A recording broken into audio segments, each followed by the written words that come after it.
Banjarmasin memasuki usia ke-496 tahun 2022, namun pemerataan pembangunan dinilai masih belum maksimal, salah satunya pembenahan kawasan wilayah pinggiran kota yang justru masih jauh dari sentuhan pembangunan.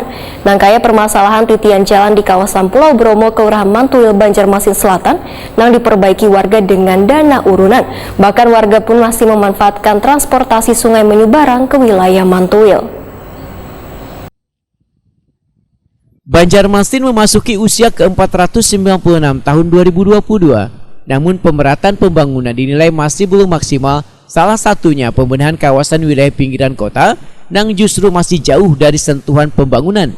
Nangkaya permasalahan titian jalan di kawasan Pulau Bromo, Kelurahan Mantuil, Banjarmasin Selatan yang diperbaiki warga dengan dana urunan. Demikian diperintahkan Wakil Ketua Komisi 3 DPRD Banjarmasin, Aprijadi lawan Prima TV, usai menghadiri puncak hari jadi Banjarmasin ke-496 di panggung Siring Balai Kota Banjarmasin Jalan R.E. Marta Dinata, Banjarmasin tengah hari Rabu 28 September 2022.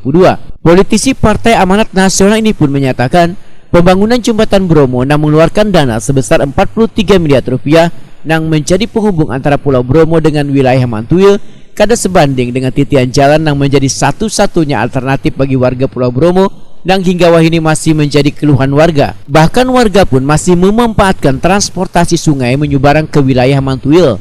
Menurut Aprijadi, permasalahan yang dihadapi warga Pulau Bromo kada hanya terkait jalan titian yang jauh dari kada layak, namun terkait pula kebersihan lantaran di kawasan tersebut masih minim memiliki wadah pembuangan ratik dan masih belum maksimalnya penerangan. Aprijadi menyatakan Dewan Banjarmasin sudah berkali-kali melakukan rapat dengan PUPR Banjarmasin, tapi berbagai permasalahan tersebut masih belum juga terselesaikan.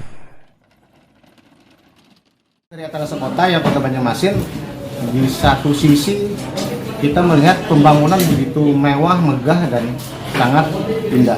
Namun di sisi lain ada masyarakat yang berada di ujung Kota Banjarmasin itu masih belum mendapatkan sentuhan pembangunan dari pemerintah. Ini kan menjadi sesuatu yang sangat memprihatinkan.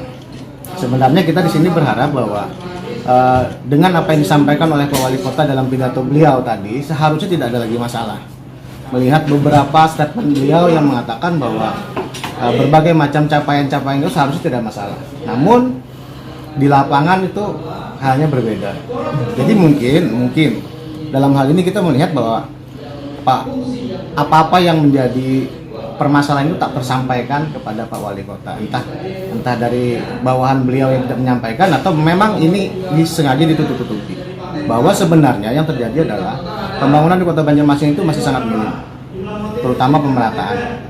Artinya di sini kita ada melihat masyarakat harus urunan atau patungan dalam hal memperbaiki suatu infrastruktur. Ini kan sangat memprihatinkan, di mana harusnya mereka itu memiliki hak untuk mendapatkan layanan pembangunan dari masyarakat, apalagi itu bersifat urgensi.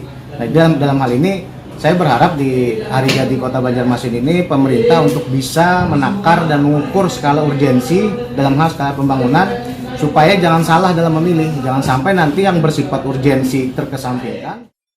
Aprijadi berharap pemerintah kota bisa lebih memperhatikan kembali pemerataan pembangunan di Banjarmasin yang harus tepat sasaran serta bisa membedakan dan mengukur skala pembangunan mana yang sifatnya penting untuk sesegeranya dilakukan pembenahan.